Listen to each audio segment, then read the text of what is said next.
Hi, I'm Jeff Routley, Sales Manager for United Testing Systems, and today I'm going to test some of these hose fittings for a company called ProPulse. I have a floor model test machine. This one is the United 300 kilonewton, 67,000 pound capacity universal test machine, tensile, compression, flex, shear, peel. United's controller system and software runs all of our machines, so I'll show you how easy it is to use. Come over here, fire up the software.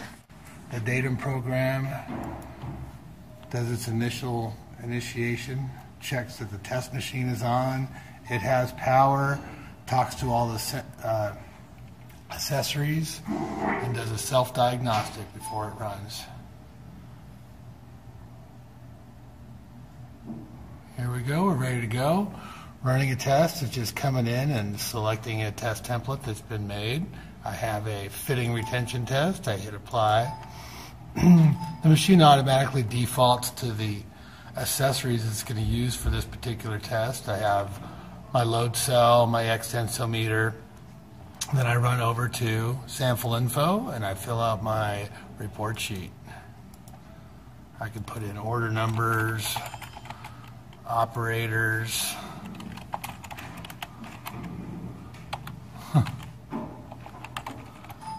order dates, customer numbers, part numbers, however you want to identify your sample set. Right now I'm going to test two of these. I have one, enter. I'll tell the machine that I have a batch of two, batch them up, the machine will automatically number them. Now I'm ready to go.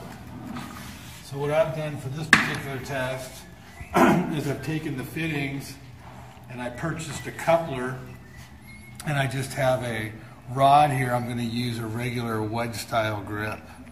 So I'm going to screw this onto the fittings.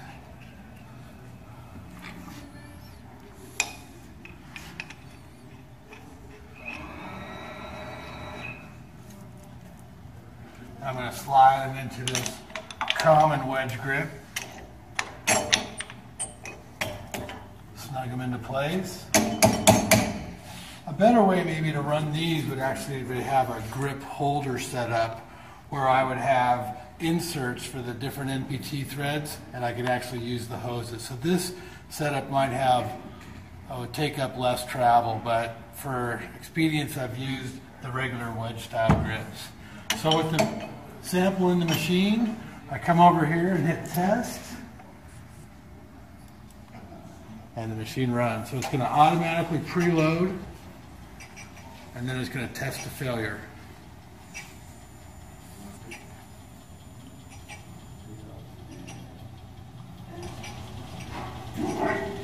Samples break to close to 4,000 pounds. We'll pan over to the sample before it fails. Right now it's at 2,000 pounds and is elongated about an inch.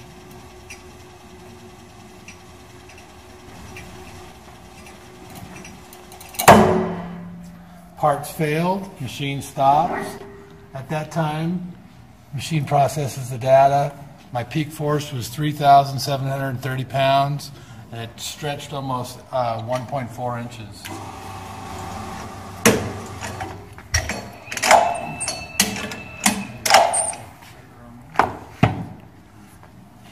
At that point, you could look at the curve. That was the real-time curve. Those are all the points taken during the curve. I can put markers at peak force, the break point. Then I can run over, select my second test.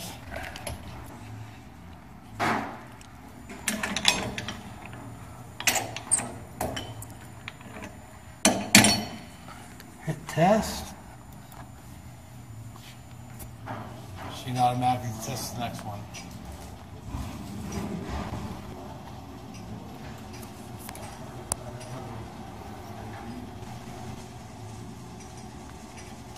There's 3,000.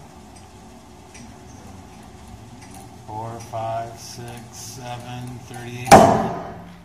3,854 was the peak force. Machine comes back home and processes the data. So my first one was 3730, my second was 3854. can go and print out a test report.